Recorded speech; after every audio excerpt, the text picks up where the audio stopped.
cuando nosotros comemos, las células beta del páncreas secretan y sintetizan esta hormona que es la insulina, que va a llegar a su célula blanca o célula diana, como por ejemplo la célula del músculo o un adipocito, y tiene un receptor. Como es de naturaleza proteica, no puede atravesar esa bicapa fosfolipídica, entonces tiene un receptor en la membrana celular, un receptor que es un heterotetrámero, que tiene 2 cadenas beta y 2 cadenas alfas, y que ese receptor tiene una actividad quinasa, es decir, que fosforila sus residuos de tirosina. Se da una autofosforilación en ese receptor y esos residuos de tirosina fosforilados reclutan o son dominios de unión para otras proteínas como el sustrato receptor de insulina o este SHS también llamado, y que recluta otras proteínas como GRB2 y SOS, y este complejo así fosforilado puede activar a esta proteína que se llama RAS, y esta proteína y SOS puede intercambiar GTP por GDP en esa proteína RAS, y cuando tiene GTP la activa, y a su vez esa activa otra proteína que se llama RAF1. Esta es la cascada de señalización de las conocidas como MAP quinasas, y va a actuar y va a activar otra proteína que es MEG, y eso a su vez a otra proteína que es ERK, y esa se va a traslocar al núcleo y ahí va a regular la transcripción de genes. Es decir, ese ADN va a hacer que se transcriba ARN mensajero y ese ARN mensajero que se expresen distintas proteínas. Esa va a ser la cascada de señalización de la insulina vía las MAP quinasas. Pero también hay otra cascada de señalización que es la del inositol del fosfatidilinositol 3 quinasa, donde pasa lo mismo. Entonces uno come, hay un aumento de glucosa, hace que las células beta del páncreas sinteticen y secreten esta insulina. Esa insulina va por el torrente sanguíneo y llega acá, a esta célula que tiene ese receptor para la insulina, y que se da esa cascada de señalización donde se da esa autofosforilación, y ese sustrato de receptor de insulina se puede unir a esos residuos de tirosina fosforilados y a su vez es fosforilada ella también, y bueno, recluta a esta quinasa, a la fosfatidilinositol 3 quinasa, que son estas dos, la P85 y la P110, y esta quinasa, como es una quinasa, fosforila, va a fosforilar al fosfatidilinositol bifosfato, que es un fosfolípido que está acá en la membrana, y va a liberar lo va a fosforilar y va a liberar el fosfatidilinositol trifosfato. Este fosfatidilinositol trifosfato va a activar a esta proteína, a esta quinasa, la AKT, o también la van a encontrar como PKB, que es una quinasa que va a fosforilar a distintas proteínas. Y por ejemplo, si la fosforila la caspasa 9, la inhibe, entonces disminuye la apoptosis, es decir, la muerte celular. Si fosforila a la glucógeno sintasa quinasa 3, la va a inhibir, entonces esta ya no va a poder inhibir a la glucógeno sintasa, entonces va a promover la síntesis de glucógeno. También va a fosforilar a esta mTOR y va a aumentar la síntesis de proteínas. Y esta FOXO también la va a fosforilar y la va a inhibir y va a promover lo que sería la adipogénesis, es decir, la diferenciación de esos adipocitos que crezcan y se diferencien y empiecen a almacenar esos triacilgliceroles. Entonces, fíjense, ese exceso de glucosa va a hacer que, por ejemplo, en el hígado se promueva ese almacenamiento de glucosa como glucógeno. Que también ese hígado sintetice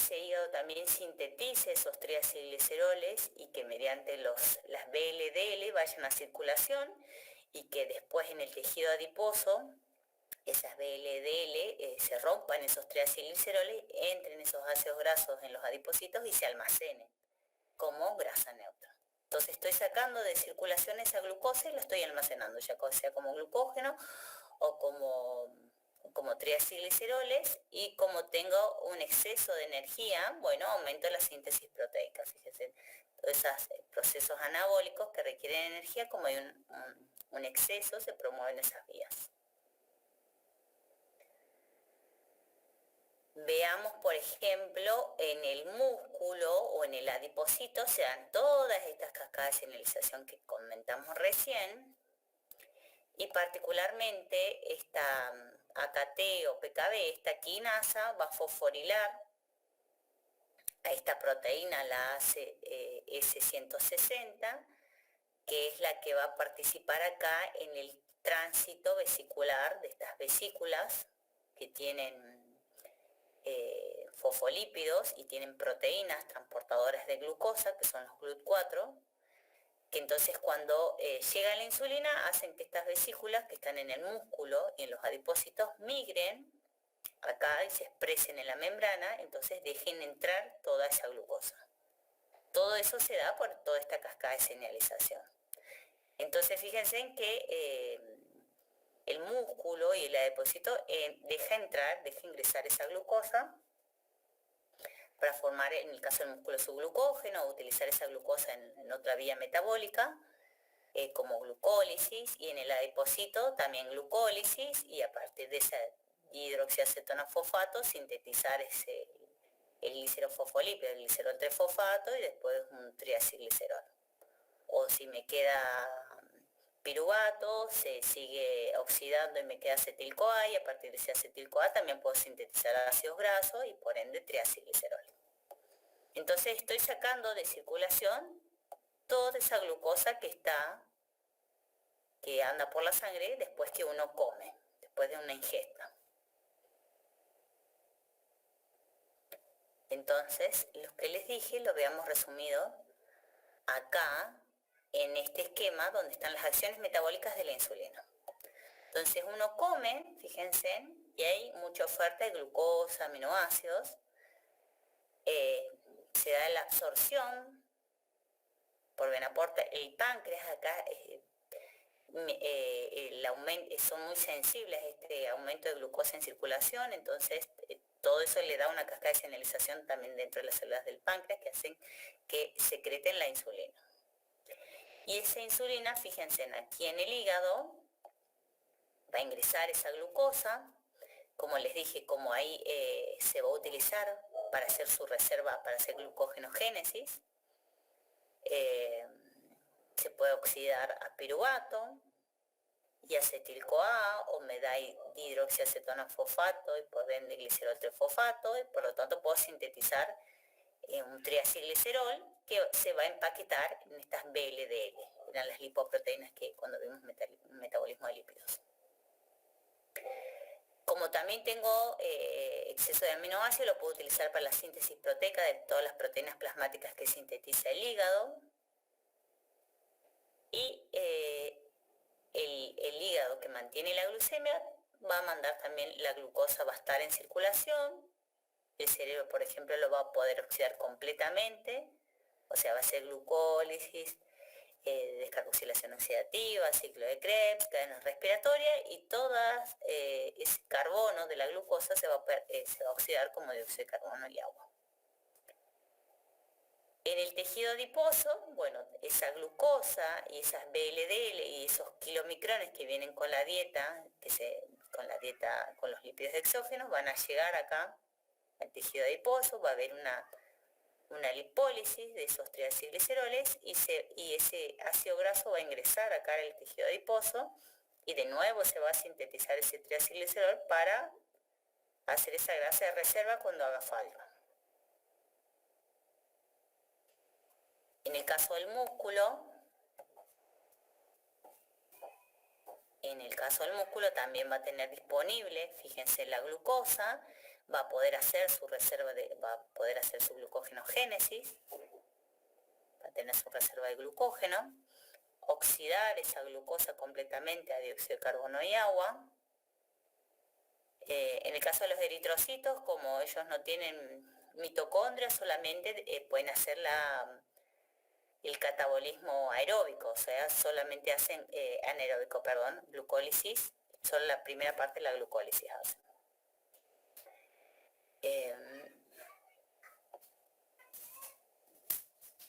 Bueno, entonces en resumen, esto sería la acción metabólica de la insulina.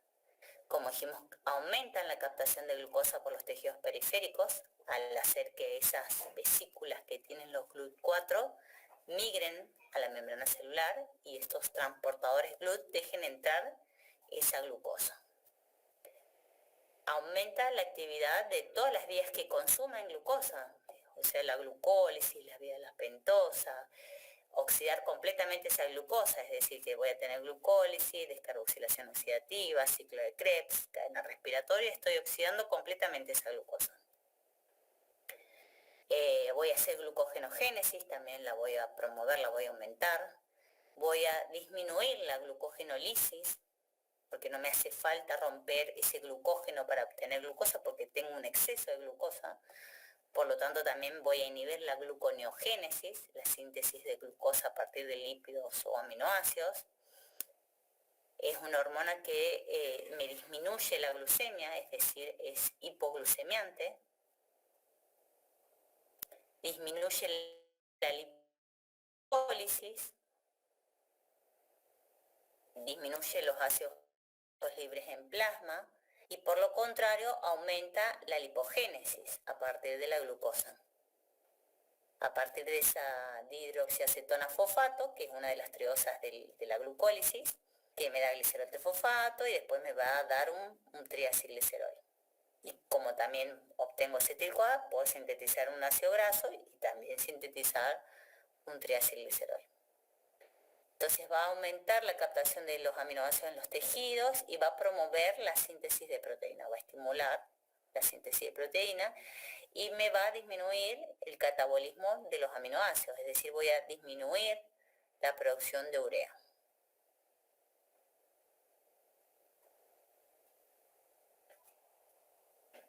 Vimos que hay otra hormona que es el glucagón.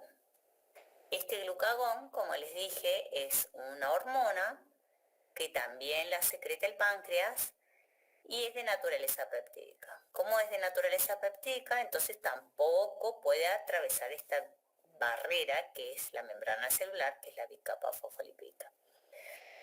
Entonces, ¿cuándo se secreta esta hormona? Cuando yo pasé mucho tiempo sin comer, cuando estoy durmiendo, cuando me levanté apurado y no desayuné y salí apurado porque llegaba tarde el trabajo o lo que fuera, y entonces estoy con lo que comí de la noche, lo de la cena. Entonces pasaron 4, 6, 8 horas desde mi última ingesta de alimentos, ahí se secreta esta hormona que es el glucagón. Entonces este glucagón, cuando hay una hipoglucemia, es decir, cuando baja la glucemia, se secreta, la secretan las células alfa del páncreas y llega acá a su célula blanco diana que tiene el receptor para esta hormona que es el glucagón. Este receptor es un receptor asociado a proteína G, fíjense. Quiere decir que puede interactuar con unas proteínas que tienen 3 subunidades, que son las proteínas G, porque se asocian a GTP o GDP. Y como les dije, tiene 3 subunidades, la alfa, la beta y la gamma. Entonces, cuando se une el glucagón, se da un cambio conformacional a ese receptor que se traslada a estas proteínas G, que hace que la subunidad alfa se desprenda de su GDP y se asocie con su GTP y ahí pueda activar a otra proteína que es la adenilatociclasa, que está ahí también en la membrana. Esta adenilatociclasa lo que hace es, a partir de ATP, forma AMP cíclico. Este AMP cíclico es un segundo mensajero que en el citosol va a activar a esta proteína quinasa A. va a ser como un regulador alostérico positivo de la proteína quinasa A, entonces la va a activar o la va a estimular, va a aumentar su actividad enzimática. Y esta proteína quinasa A va a fosforilar a muchas proteínas. Por ejemplo, acá en el núcleo va a actuar sobre estas proteínas CREP-P y CREP-B, que regulan la transcripción, la expresión de genes, es decir, que se sintetice más proteínas de estas enzimas como la glucosa 6-fosfato-fosfatasa, que participa en la gluconeogénesis, la fosfoenolpiruvato carboxiquinasa, que también participa en la gluconeogénesis. Entonces voy a tener más cantidad de enzimas para hacer más gluconeogénesis.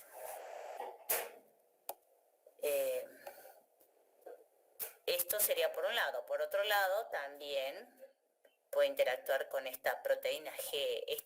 Las que forman AMP cíclico son GS de estimulación. Y estas son GQ, que me van a activar a la fosfolipasa C,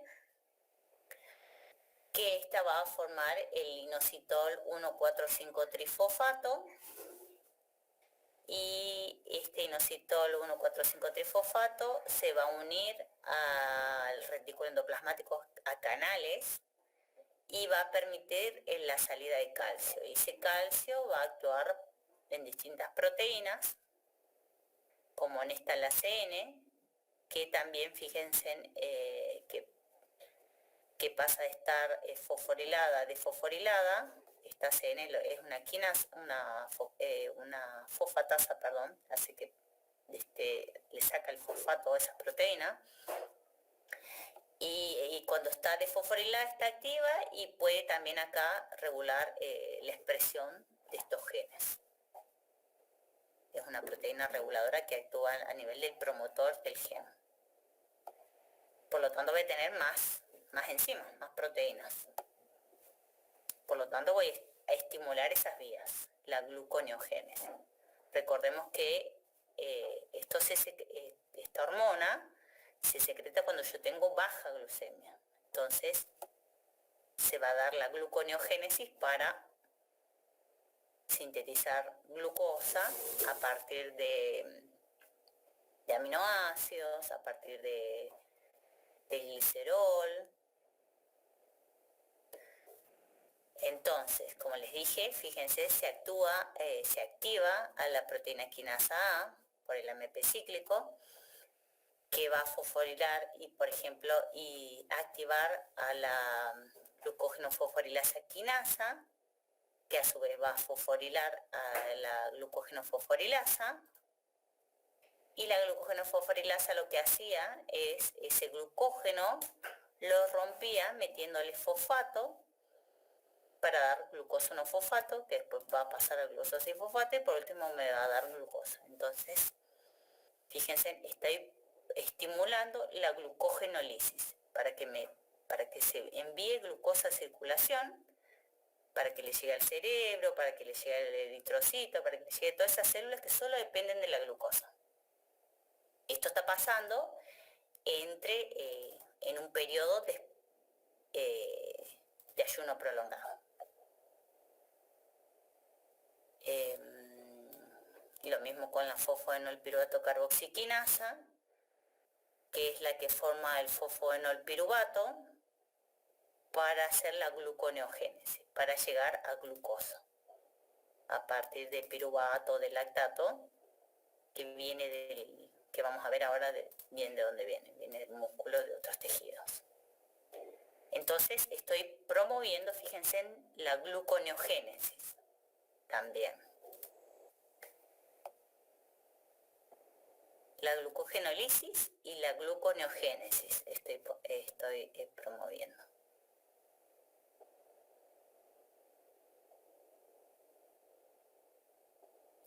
Fíjense acá, bueno, la proteína quinasa A, por ejemplo, esto es en el tejido adiposo, llega el glucagón a ese adipocito, Se da toda la cascada de señalización que vemos acá, toda esta cascada de señalización que hace que se active a la proteína quinasa A, y esa proteína quinasa A en ese adipósito, como es una quinasa, va a fosforilar, por ejemplo, a estas proteínas que se llaman perilipinas, que rodean a esa grasa neutra, esos triacilgliceroles, para que después también van a fosforilar a la lipasa sensible a hormonas, que esa lipasa sensible a hormonas lo que hace es romper ese triacilglicerol, dejando ácidos grasos y glicerol. Entonces, fíjense que en el adipósito va a promover la lipólisis, que se rompa ese triacilglicerol, que quede en libertad ese ácido graso, que ese ácido graso vaya a circulación y que esté disponible, por ejemplo, para el músculo, para hacer beta-oxidación de ese ácido graso y obtener energía. Voy a obtener como producto final acetil-CoA. Ese acetil-CoA puede ser ir al ciclo de Krebs, o por cada vuelta, cuando vimos beta-oxidación, por cada vuelta de beta-oxidación obtengo FADNAS reducido, que eso también puede ir a la cadena respiratoria, y por fosforilación oxidativa sintetizo ATP. Entonces me permite obtener ATP para sobre todo la gluconeogénesis en el hígado.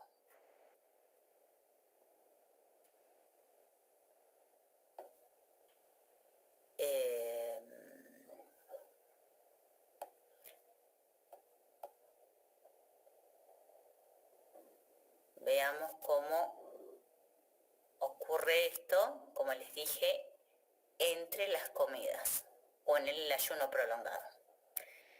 Entonces, en el ayuno prolongado, cuando pasó mucho tiempo desde que yo comí, el páncreas, las células alfa, van a sintetizar y secretar, esta hormona, que es el glucagón, que va a llegar acá, por ejemplo, al hígado, y va a hacer que se promueva la gluconeogénesis. Fíjense, voy a hacer proteólisis de esos aminoácidos, de esa proteína, lo voy a romper, voy a obtener esos aminoácidos, voy a hacer catabolismo de ese aminoácido, voy a hacer transaminación, desaminación oxidativa, y el esqueleto carbonado lo voy a utilizar para hacer glucosa, es decir, para hacer gluconeogénesis a partir de ese aminoácido. Con esa glucosa la manda a circulación el hígado, y ahí lo puedo usar el cerebro o el eritrocito, por ejemplo, que solo dependen de la glucosa.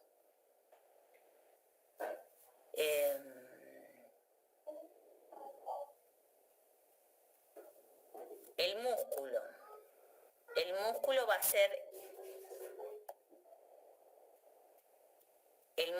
ser también proteólisis de sus proteínas, va a hacer catabolismo, va a usar esos aminoácidos como fuente de energía, los va a oxidar a dióxido de carbono y agua, va a formar glutamina, que esa glutamina después da lugar a la alanina en el intestino y es tomado por el hígado para hacer gluconeogénesis, es lo que vimos como el ciclo de glucosa-alanina.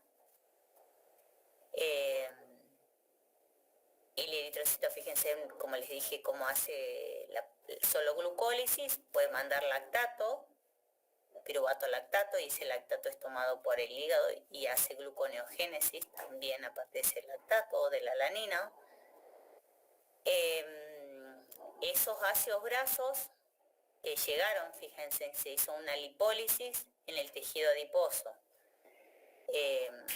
Se rompieron esos triacilgliceroles y se liberaron esos ácidos grasos, que acá en el hígado se hicieron beta-oxidación, y ese acetil-CoA no se puede seguir oxidando en el ciclo de Krebs porque estoy sacando oxaloacetato para la gluconeogénesis. Entonces ese acetil-CoA, y no tengo piruvato para sintetizar oxaloacetato, entonces el camino que le queda es formar cuerpos cetónicos a ese acetil-CoA, y esos cuerpos cetónicos el hígado no tiene, cuando yo les dije las preguntitas, no tiene las enzimas para utilizar esos cuerpos cetónicos. Sí los puede sintetizar, pero no los puede utilizar como fuente de energía. El cerebro sí tiene las enzimas para catabolizar esos cuerpos cetónicos y activar esos cuerpos cetónicos, entonces ahí en esas circunstancias los utilizo. No puedo utilizar las grasas porque no pueden atravesar la barrera hematoencefálica, esos ácidos grasos. Pero sí puedo usar los cuerpos cetónicos en esos periodos de ayuno prolongado. Entonces en circulación yo voy a tener cuerpos cetónicos, ácidos grasos, voy a hacer, fíjense, como no tengo glucosa voy a recurrir a las grasas y a las proteínas como fuente de energía. Y para hacer gluconeogénesis, para esos tejidos que solo pueden metabolizar la glucosa.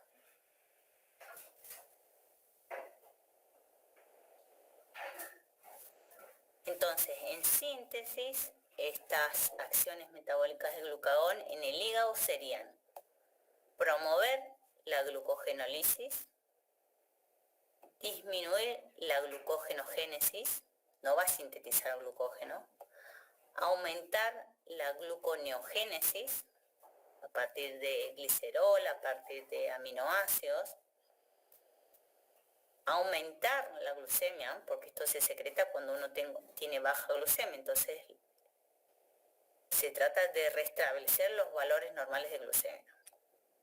Como voy a hacer mucho catabolismo de esos aminoácidos, obviamente también me va a traer aparejado el aumento de la formación de urea. Voy a tener mucho ciclo de la urea. Y en tejido adiposo voy a aumentar la lipólisis, voy a romper esos triacilgliceroles y voy a disminuir la biosíntesis de ácidos grasos y la biosíntesis de la lipogénesis y la biosíntesis de triacilgliceroles. Bueno, fíjense, estas dos hormonas son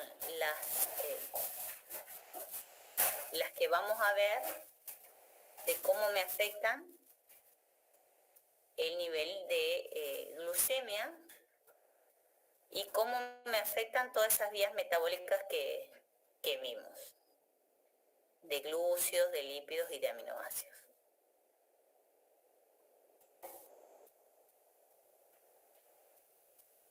¿Preguntas con respecto a esto? Algo que... Hay muchas hormonas, obviamente no vamos a ver todas, es una materia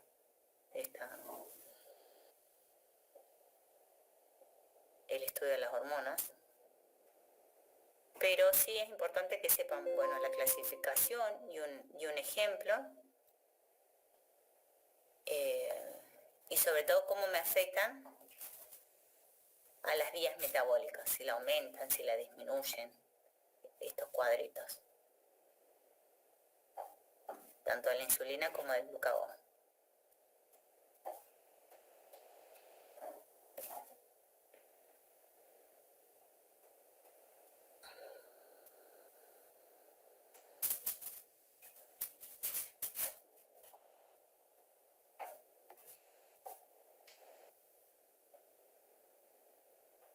¿Alguna pregunta, chicos?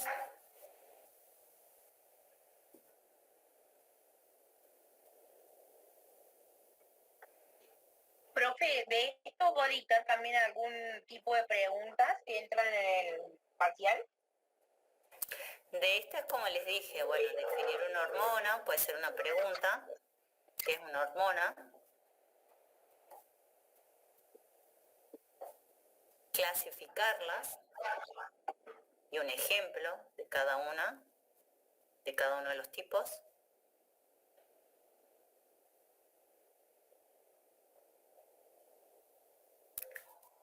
Y por último, cómo afectan las vías metabólicas, si aumenta o disminuye, lo que les mostré en el cuadrito de la glucogenogénesis, la glucogenólisis. A ver, ahí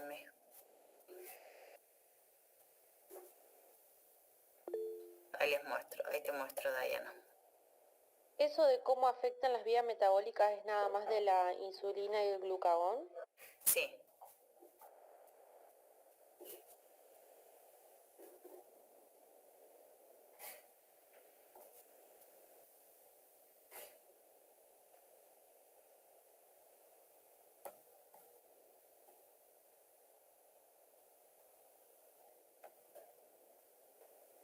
con respecto a la última pregunta, de cómo me afecta o qué acción tienen en las vías metabólicas, sería esto. En el caso del glucagón, aumenta la glucogenólisis, disminuye la glucogenogénesis, este esquemita. Para el glucagón y este esquemita para la insulina. Aumenta la glucogenogénesis, disminuye la glucogenólisis. Sí, Ahí, profe, no entiendo yo por qué, o sea, la insulina aumenta la producción de proteínas. Es como que se me hizo un lío ahí. Acá.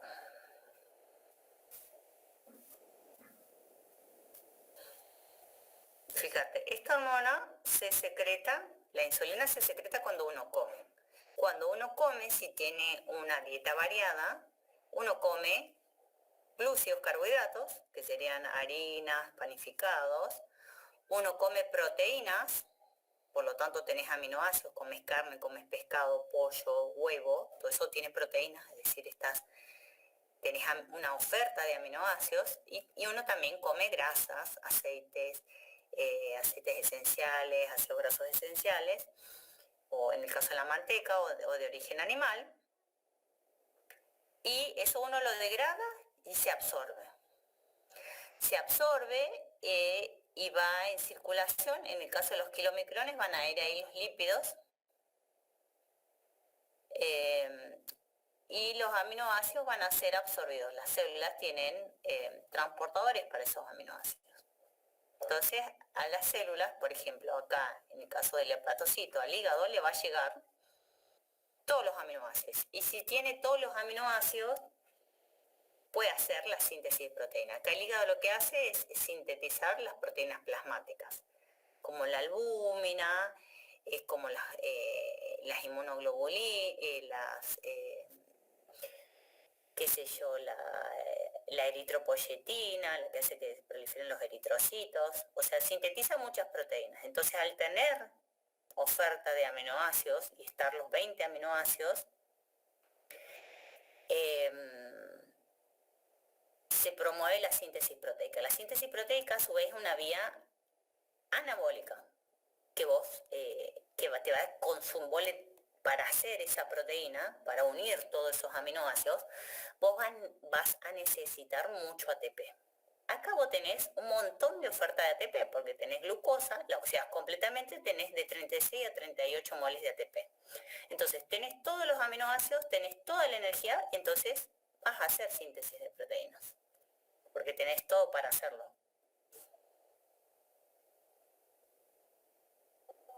Ah, ahí entendí. O sea, también la insulina también tiene que ver con demasiada ingesta de aminoácidos y grasas, ¿no? No solo de la glucosa.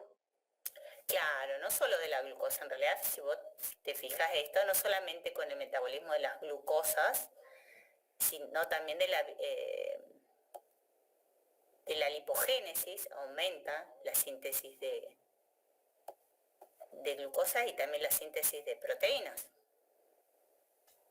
Acá, aumenta la síntesis de proteínas. O sea, esta hormona se secreta cuando uno come. Cuando uno come, si uno come variado, debería tener de todo. Tengo tanto como proteínas, como carbohidratos y como grasa. Entonces, toda esa oferta que tengo la voy a metabolizar para sintetizar cuando no tenga nada. Entonces, esa reserva de glucosa me la guardo como glucógeno, tanto en el hígado como en el músculo. Ese exceso de lípidos o de glucosa me lo guardo como grasa. Si vos comieras solo glucosa y no comieras grasa ni aminoácidos, pero comés mucho o repetido cada 3, cada 4 horas, igual vas a hacer grasa, porque como les dije, cuando vimos, esa glucosa se forma la fructosa 6-fosfato, la fructosa 1,6-bifosfato se rompe en 2 triosas, que cada uno tiene 3 carbones, y una de esas triosas me da lugar al glicerol 3-fosfato, y el glicerol 3-fosfato me da lugar a grasa. Entonces, por más que vos no comas grasas, si tenés mucha oferta de glucosa, igual sintetizas grasas. Y esa grasa la puedes usar cuando no tenés suministro suficiente. Después hay otra explicación con respecto a la KM, pero es más compleja de explicar.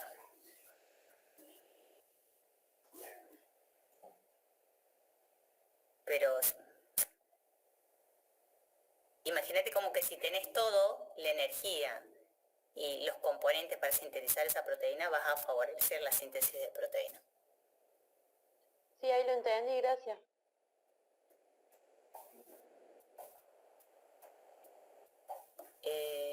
¿Y quién eran los cuerpos cetónicos? Había otra de las chicas, me parece. Sí, Diana. Que me decían que no entendía ahí lo de los cuerpos cetónicos.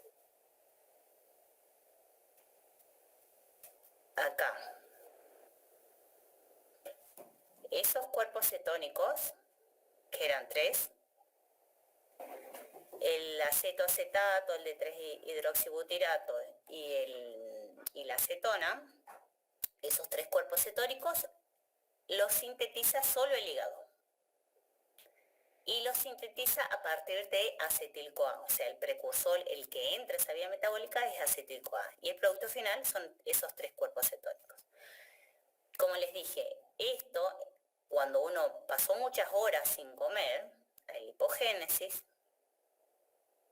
se manda ese ácido graso de circulación, acá el hígado lo toma y hace beta-oxidación.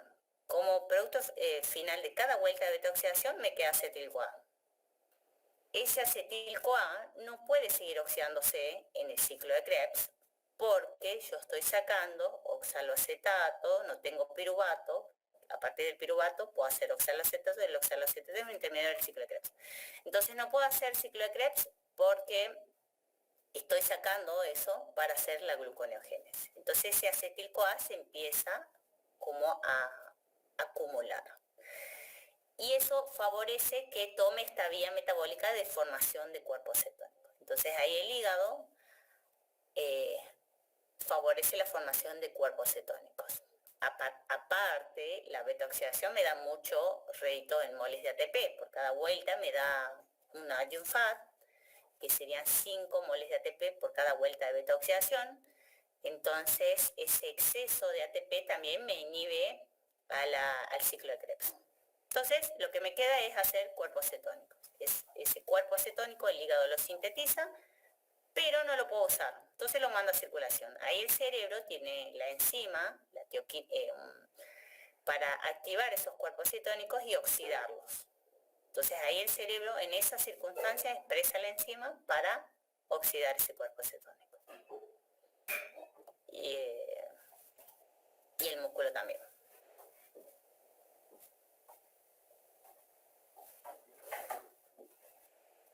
¿Ahí se entendió?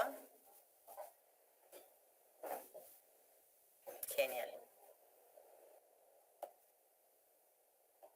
Bueno, esas serían las preguntitas para parciales, como les dije, la clasificación, la definición de una hormona, cómo las clasifico, un ejemplo de cada una, y en el caso del glucagón y la insulina, acá, cómo me afectan las vías metabólicas que vimos, de glúcidos, lípidos y aminoácidos, y en el caso de la insulina, lo mismo, cómo me afecta. Y para el parcial, qué sé yo, no esta señalización no, pero podría ir acá un esquemita que yo le pongo un gráfico y me explican una parte, o las interrelaciones, como, bueno, eso lo vamos a repasar la clase que viene para el parcial.